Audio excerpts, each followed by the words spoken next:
गौतम बुद्ध, सम्राट अशोक, संत कबीरदास, संत रोहितदास, नानक તેમજ મહાત્મા જ્યોતિબા ફૂલે, ભગવાન બિરસા મુંડા, છત્રપતિ શિવાજી મહારાજ, રામાસ્વામી પેરિયાર, રામ મનોહર લોહિયા તેમજ બીપી મંડલ, માન્યવર કાશી રામ અને પછી માતા જીજાબાઈ, વિરામના ચલકારીબાઈ, દેશની પ્રથમ શિક્ષિકા માતા સાવિત્રીબાઈ અને માતા ફાતિમા શેખ, તમામ જે લોકોએ સામાજિક ન્યાયની ચળવળ કરેલ છે અને એ તમામ લોકો કે જે લોકોએ સામાજિક ન્યાયના પ્રણેતા છે એ તમામને હું મારા કોટી કોટી વંદન કરીને આજે એમને નમન કરું છું. સાથે સાથે વિશ્વરત્ન, વિશ્વ વિભૂતિ, મહામાનવ, મહાનાયક, દલિતોને, પછાતોને, આદિવાસીને, અલ્પસંખ્યકને, ખેડૂતોને, મહિલાઓને, મજૂરોને ન્યાય અપાવનાર, વિશ્વનું સર્વશ્રેષ્ઠ બંધારણ લખનાર મારા બાબા સાહેબ આંબેડકર, ભારત રત્ન ડોક્ટર ભીમરાવ આંબેડકરને પણ હું કોટી કોટી વંદન કરીને નમન કરું છું.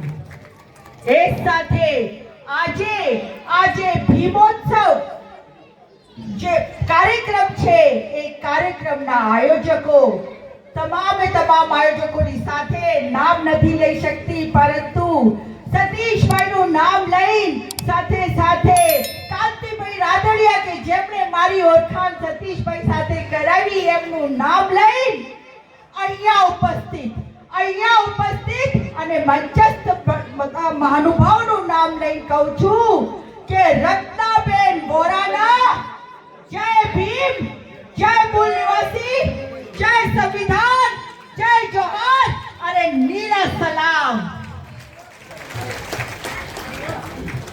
સાથીઓ, જ્યારે ઘરમાં કોઈ સારું કે ખોટું પ્રસંગ હોય તો આપણે આપણા પરિવારજનોને યાદ કરીએ છીએ, જે આજે આ દુનિયામાં નથી.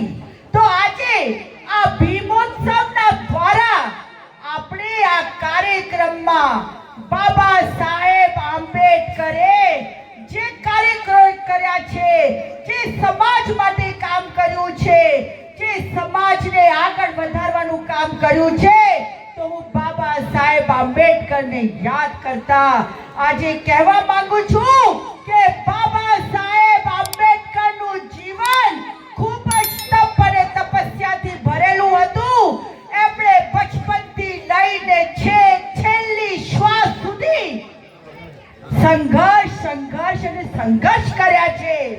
તેઓ એટલા બધા ભણેલા ગણેલા હતા કે ધારત તો પોતાનું જીવન સુખ, શાંતિ, સમૃદ્ધિથી વિતાવી શક્યા હોત, પરંતુ તેઓએ પોતે પોતાના પરિવારના ચાર બાળકોને ગુમાવ્યા અને પછી છતાંય આપણા સમાજ માટે તેઓ રાત દિવસ લડતા રહ્યા, ઝઝૂમતા રહ્યા. એટલા જ માટે એક વિદેશી પત્રકારે જ્યારે આવીને કહ્યું कि बाबा आप तो आधी रात को भी जाग रहे हैं, तो बाबा ने कीधु क्योंकि मेरा समाज सोया हुआ है इसीलिए मैं जाग रहा हूं.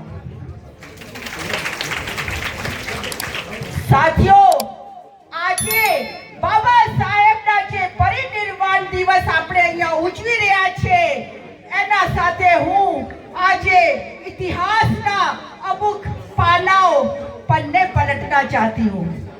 इतिहास के पन्ने पलटते हुए मैं कहना चाहती हूँ कि बाबा साहेब ने दलितों को मुख्य धारा से जोड़ने के लिए संघर्ष किया. मैं तारीख बताना चाहती हूँ, उनका बहुत महत्व है, याद रखिएगा.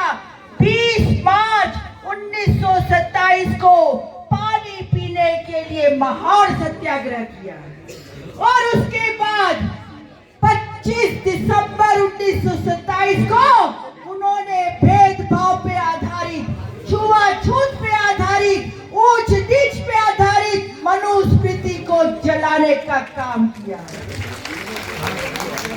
इतना ही नहीं, बाबा साहेब ने 2 मार्च 1930 को कालावार मंदिर प्रवेश का भी एक सत्याग्रह आंदोलन किया। आप जानते हैं ये सब क्यों किया? ताकि बाबा साहब अपने समाज को, दलित समाज को एक दर्जा दिला सके, मान सम्मान दिला सके। और साथियों, इस समय बाबा साहेब का एक दर्जा दलितों के नेता के रूप में उभर कर आया। और तभी बाबा साहेब को लंदन में गोल मेज पे बुलाया गया परिषद में, और वहां पे बाबा साहेब ने हम दलितों की बात रखी। बाबा साहेब ने कहा कि हिंदू धर्म में दलितों के साथ छुआछूत की जाती है। बाबा साहेब ने कहा कि हिंदू धर्म में दलितों को, अछूतों को अलग समझा जाता है। और इसीलिए बाबा साहब अम्बेडकर साहब ने जोरदार तर्कों के साथ लंदन में अपनी बात रखी और दलितों के लिए कम्युनल अवार्ड पास कराया। और बाबा साहेब थे, बाबा साहेब ने कहा कि हमें 2 वोट चाहिए, 2 वोट और अपना अलग निर्वाचित क्षेत्र चाहिए। और ये पास नहीं हुआ। पर कब नसीबी दुख की बात है कि यहाँ पर गांधी जी ने आमरण अनशन किया और वहां पर मेरे बाबा के ऊपर प्रेशर आया। कहते हैं ना, अभी जो बात हुई थी कि 90% लोग एट्रोसिटी वाले सेटलमेंट कर लेते हैं। पर मैं कहना चाहती हूँ, क्योंकि मैं हाई कोर्ट में बैठी हूँ, इसलिए कहना चाहती हूँ, हम सेटलमेंट करना नहीं चाहते, परंतु हमें सेटलमेंट कराया जाता है। पूरा गांव, पूरा मोहल्ला, सभी परिवार के लोग कहते हैं एट्रोसिटी का केस वापस खींचो, वापस खींचो और वापस। और अंत में हमें एट्रोसिटी का केस वापस खींचना पड़ता है।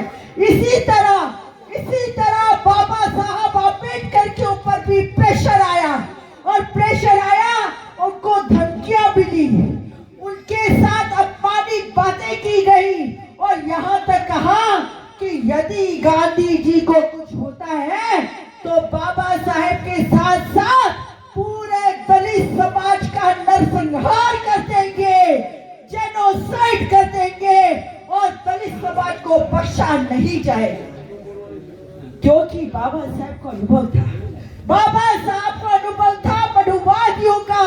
इसीलिए बाबा साहब ने दलित समाज की जान बख्शते हुए सेटलमेंट किया। और गांधी जी के साथ पूना पैक्ट का जो सेटलमेंट किया, उस सेटलमेंट के परिणाम स्वरूप हमें आरक्षण मिला, शिक्षा में आरक्षण, नौकरी में आरक्षण और विधायिका में राजनीतिक आरक्षण मिला। परंतु अब इस आरक्षण को लेने के बाद हम सब चाहते हैं कि हमारे समाज के जो भी SC ST वाले IAS IPS अधिकारी बन गए, समाज को नहीं देखा, अलग हो गए, चारियों से निकल गए, बंगलों में रहने लगे। और उसके बाद उन्होंने क्या किया, हम सब जानते हैं कि समाज को दरकिनार कर दिया। और इसी तरह राजनीतिक तौर पर जितने भी हमारे MP MLA मिनिस्टर बनते हैं, वो सिर्फ और सिर्फ अपना घर बनने का काम करते हैं। सिर्फ एक जिग्नेश मेवाड़ी क्यों लड़े, क्यों एक अकेला धारासभ्य लड़े? हमारे प्रश्न खड़े होते हैं तो एक अकेला इंसान क्यों बोलता है? आज भी भारत देश में, पूरे समाज में मनुवाद उतना ही गहरा है जैसे 2500 साल पहले। आपको मालूम है, हमारा एक लड़का बारात लेके जाएगा तो घोड़ी पे नहीं चढ़ सकता, हमारा बच्चा मूंछों पे ताव नहीं रख सकता, और हमारे बच्चे को पीट पीट के मार डाला जाता है। ये हालत 2500 साल पहले भी थी और यही हालत आज भी है। इसीलिए हम हमारे अधिकार के लिए लड़ना चाहते हैं। आज मुझे दुख के साथ कहना पड़ रहा है कि मेरे ही समाज के लोग आरएसएस की शाखाएं लगा रहे हैं। आरएसएस की शाखा लगा के मेरे समाज को गुमराह कर रहे हैं।